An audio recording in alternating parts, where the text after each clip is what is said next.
नमस्कार. किचन स्टोरीमध्ये सर्वांचं स्वागत आहे. सगळ्याच प्रकारच्या मिठाईंचे मोदक खाऊन झालेत.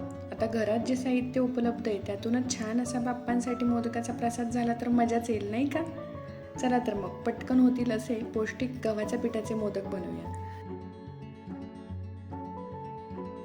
त्यासाठी मी घेतलंय 2 वाटी गव्हाचं पीठ, 1 वाटी साजूक तूप, 1 वाटी गूळ, अर्धा वाटी पाणी, थोडंसं जायफळ, 1 चमचा वेलची पूड, ड्रायफ्रूट्स आणि खोबऱ्याचा कीस थोडासा तुपात भाजून घेतला आहे. आता जाड तळाच्या कढईमध्ये 2 वाटी गव्हाचं पीठ घालून मध्यम गॅसवर भाजून घ्यायचं आहे. आता गव्हाचं पीठ व्यवस्थित भाजणं फार गरजेचं आहे, नाहीतर मोदक होणार नाहीत. त्यासाठी इथे मी 2 वाटी पीठ भाजण्यासाठी 10 ते 15 मिनिट वेळ लागला आहे.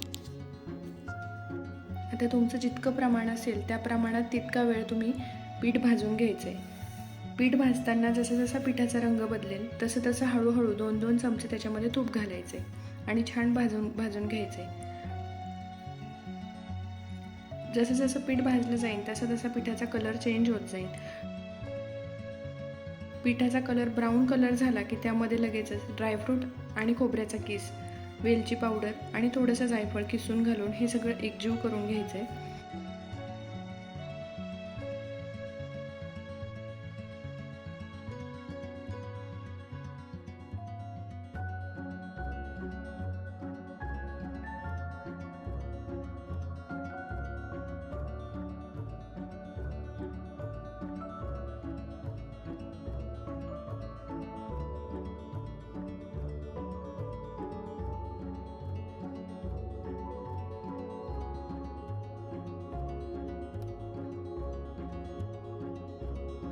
आणि एका प्लेटमध्ये काढून घ्यायचं आहे. आता त्याच कढईमध्ये गूळ घालून त्यामध्ये अर्ध वाटी पाणी घालायचं आहे आणि गूळ वितळला की लगेचच गॅस बंद करायचा आहे.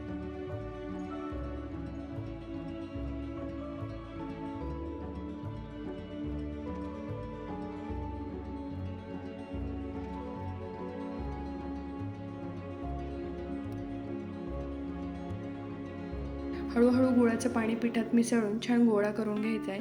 आणि आता गुळाचं पाणी गरम असल्यामुळे तो गोळा पटकनच होतो. आता बऱ्याच वेळा असं होतं की गूळ जे वितळवलेला असतो आपण ते पाणी गरम असतं, मग गरम असल्यामुळे तो गोळा पटकन होतो. पण काही वेळानंतर थंड झाल्यानंतर ते मिश्रण एकजीव होत नाही किंवा त्याचा व्यवस्थित गोळा होत नाही. मग अशा वेळी काय करायचं, तर अशा वेळी थोडंसं तुम्ही दूध घालून तो गोळा छान मळून घ्यायचा आणि त्याच्यानंतर साच्यामध्ये तो घालून मोदक तयार करायचे.